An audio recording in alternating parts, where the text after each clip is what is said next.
Gentlemen, you had my curiosity. Now you have my attention.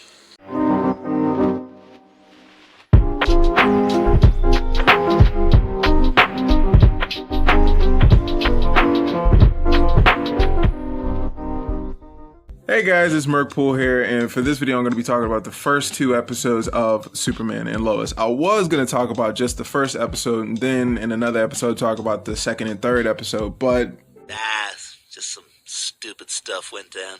So it is what it is. First off, I just want to say I'm really liking this show so far. I mean, if you're a Superman fan, you're going to love this. If you're a DC fan, you're going to love this. But if you're a Superman fan, you're definitely going to appreciate this a lot more. I mean, they had him in the suit that was from the 1940s Superman cartoon. That right there was crazy. That alone was crazy. Seeing that suit in live action, that was insane. And they played it off as if that was a suit he wore when he first debuted as a superhero. See, this is the type of thing that I was hoping they would do. In fact, this is the type of thing I was hoping, minus the kids, of course, they would do in a Superman movie. You know, show the real Superman. Stop showing him as like this godlike figure who's all powerful, and more of Superman the person, you know, because Superman is human. It's just everything he is on a bigger scale. Like Grant Morrison says, this guy can literally walk his dog on the moon. At least I think he said that. Anyway, he can have a picnic on Mars, but he's not a god and he doesn't think he is a god. And that's the route I feel like this show's taking, and I really like that. As far as the acting goes, I don't really have a problem with anyone or anyone's acting. All the performances are really great all around. A lot of the intense scenes were handled very well. You know, in the first episode, I was kind of like tone it down a little bit, but in the second episode, I didn't really have that problem. So it kind of feels like they have like a nice little balance going on, at least so far. I don't really have much to say about the boys other than the fact that they are growing on me. You know, I wasn't the biggest fan of, you know, Superman having two teenage boys. I would have preferred him having, you know, I would have preferred him doing his own thing and then them doing DC Rebirth with him just having Jonathan, just one kid, but you know, it is what it is. I like the relationship they have with each other. They obviously have problems with one another, but at the end of the day, they care for each other very much. And you can see that, you can definitely see that in episode 2. And I find that very relatable. So they're cool. Well, Jonathan is. I don't really like Jordan. He's a little dramatic, but that could change. You know, he could be better in the future.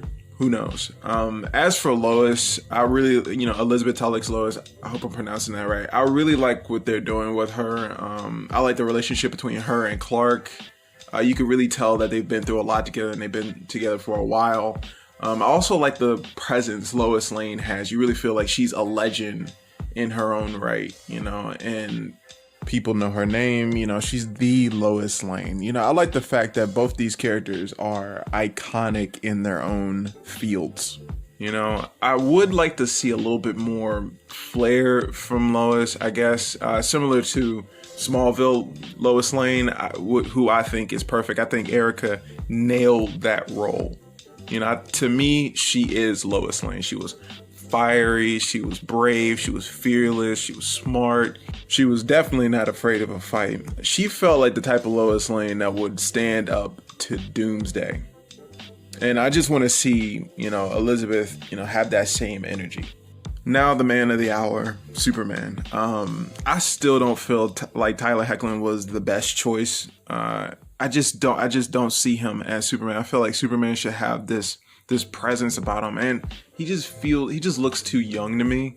You know, I feel like he's a grown-up version of Superboy, you know, and it doesn't look like he is old enough to have two teenage sons. And I know they explained it, him not aging, but I don't know, I just don't see it. But the thing is, I can't lie, you know, I really like what they're doing with this Superman. You know, they're showing more of his humanity, showing his human side, you know, the struggle with his powers, him losing his dad, then his mom, trying to balance being a superhero and being a dad, and trying to connect with his, you know, trying to connect with his kids, and not showing him as just the overpowered tank. I do think that, you know, his Superman should step up a bit, because I feel like he should be doing better in these fights. And I'm not saying like, oh, he's Superman, he should have destroyed the guy. No. And I'm not saying that, oh, you know, he got punked in the fight and it was treated like a joke and he lost. I'm not saying that either. I'm just saying he's been a superhero for a very long time.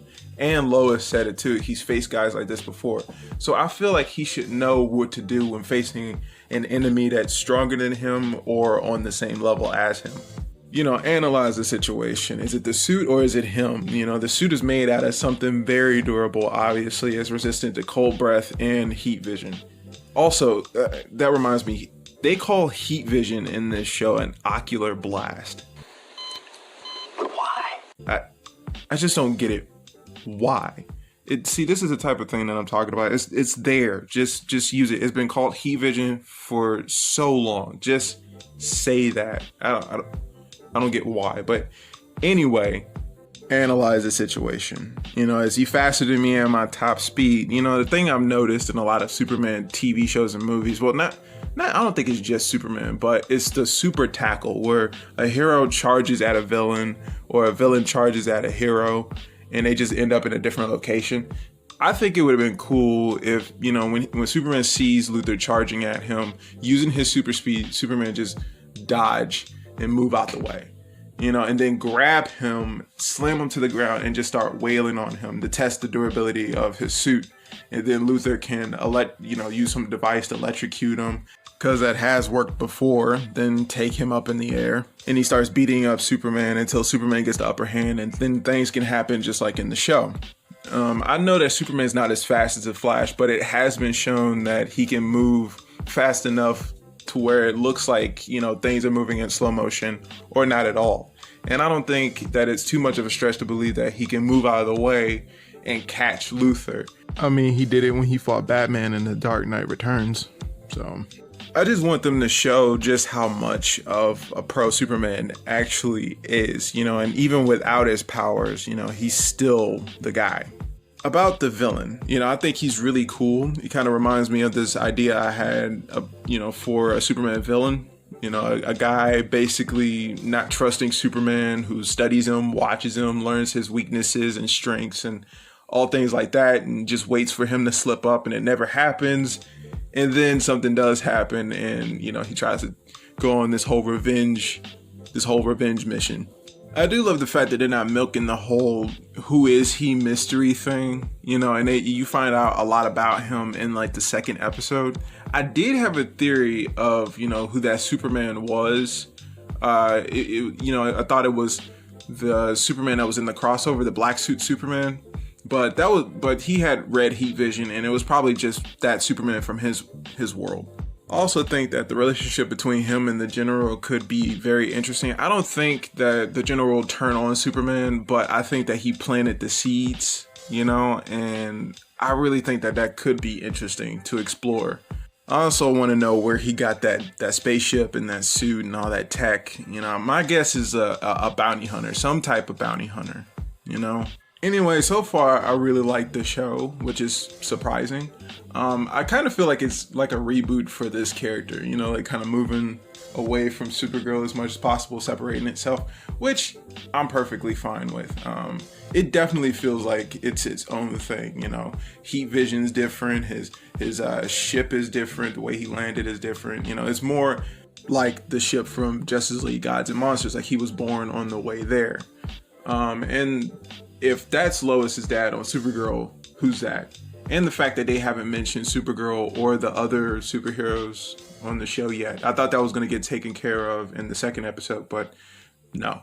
But I'm pretty sure they're going to mention them in the future, most likely Supergirl or the Flash, but it's most likely going to be the Flash. Anyway, that about does it for this video. Comment if you have any other theories. I do have a theory. I think that either Jonathan is going to be like Superboy or Jordan's going to be like Superboy. I feel like Jordan's going to be like Superboy. Like, he's not going to get all the powers. He's just going to get some of them. And I feel like Jonathan's going to be like how he is in the comic books. Anyway, I hope you guys enjoyed the video. Leave a like if you want to leave a like. Subscribe if you want to subscribe. That is completely up to you. Peace.